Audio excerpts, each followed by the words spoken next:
BJP সমর্থকের বাড়িতেই তো বিস্ফোরণ হয়েছে, বিস্ফোরণ ঘটানো হয়েছে। নন্দীগ্রামে বোম বিস্ফোরণ। লোকসভা নির্বাচন 2024-এর ফলাফল 24 ঘন্টা পার হতে না হতেই নন্দীগ্রামের আমদাবাদ 2 নম্বর গ্রাম পঞ্চায়েতের টাকাপুরাতে বিজেপি কর্মীর বাড়িতে বোম বিস্ফোরণ। এই বিস্ফোরণের পর এলাকার মানুষজন আতঙ্কিত হয়ে পড়েছে। তবে সংবাদ মাধ্যমের সামনে এসে কেউ মুখ খুলতে রাজি নয়। বিজেপি দাবি করেছেন এই বোম বিস্ফোরণ সম্পূর্ণ তৃণমূল কংগ্রেসের চক্রান্তে। তবে তৃণমূল কংগ্রেস দাবি করেছে এলাকায় অশান্তি করার জন্য বিজেপি বোম বানছে। সারা রাজ্য জুড়ে তৃণমূল বোম বন্দুক নিয়ে যে সন্ত্রাস করেছে, সেখান থেকে নন্দীগ্রামও বাদ যায়নি। ওখানে কাজীহারের নেতৃত্বে সারা রাত ধরে বোম্বিং করা হয়েছে। আমাদের মহিলা নেত্রী সহসভাপতি মমতা পাত্রের নেতৃত্বে একদল প্রতিনিধি দল কালকে নন্দীগ্রাম থানায় রাত 1টা-1:30 পর্যন্ত ছিল। আইসির কাছে প্রশাসনের সহযোগিতা চেয়েছিল, তাতেও তৃণমূল ক্ষান্ত থাকেনি। তাই ইচ্ছাকৃতভাবে এক বিজেপির কর্মীর বাড়িতে বোম ঢুকিয়ে এই নাটকীয় পরিস্থিতি তৈরি করেছে। আর প্রশাসন তো জানেন দলদাস থেকে কিভাবে কৃতদাস হয়ে কাজ করছে। এসব তৃণমূলের নাটক তৈরির একটা অঙ্গ।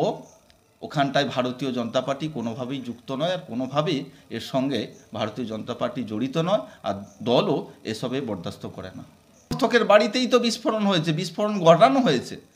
তৃণমূল ভারতবর্ষ পশ্চিমবঙ্গে সব জায়গায় নাটক করছে, নন্দীগ্রামকেও নাটকের বাইরে রাখছে না। সারা রাত ধরে বোম্বিং করেছে কাজীহার। প্রশাসনকে অ্যালার্ট করানো হয়েছে। প্রশাসনের থানাতে গিয়ে এক মহিলা নেত্রী রাত্রি 1টা-1:30 পর্যন্ত বসেছিল, তাতেও প্রশাসন দলদাস থেকে কৃতদাস হয়ে কাজ করছে। এ সবই তারই বহিঃপ্রকাশ। এখানে ভারতীয় জনতা পার্টি কোনোভাবেই যুক্ত নয়, আর ভারতীয় জনতা পার্টি এসবকে বরদাস্ত করে না। আমরা অত্যন্ত শান্তিপ্রিয়ভাবে রাজনীতি করি। আমরা চাইব কাজীহারের নেতৃত্বে যে এই যে কাণ্ড ঘটেছে, কাজীহার সহ তার দলবলকে যেন প্রশাসন গ্রেপ্তার করে ইমিডিয়েটলি। এটা প্রশাসনের কাছে দাবি থাকবে। কাজীহার সারা রাত বোমবারি করছে। এই পলয় পাল বাবু এটা কোথা থেকে জানলো?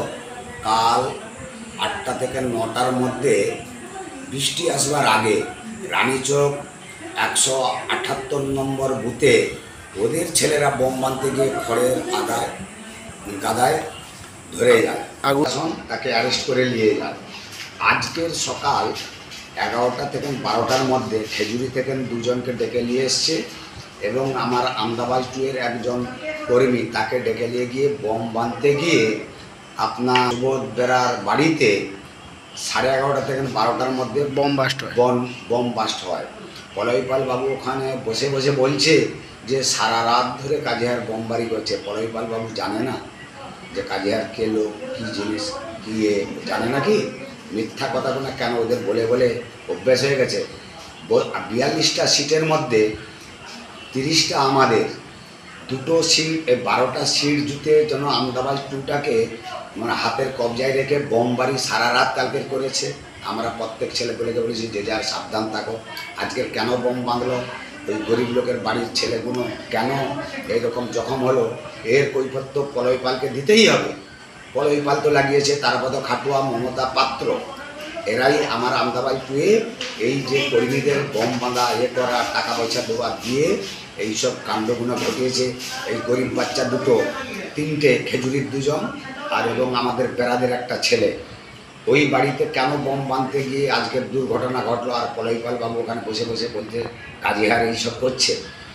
একটা হাতে নাতে তো তার পুলিশ প্রশাসন এসে সমস্ত ইনকোয়ারি করে সমস্ত সব কিছু করে নিয়ে গেছে।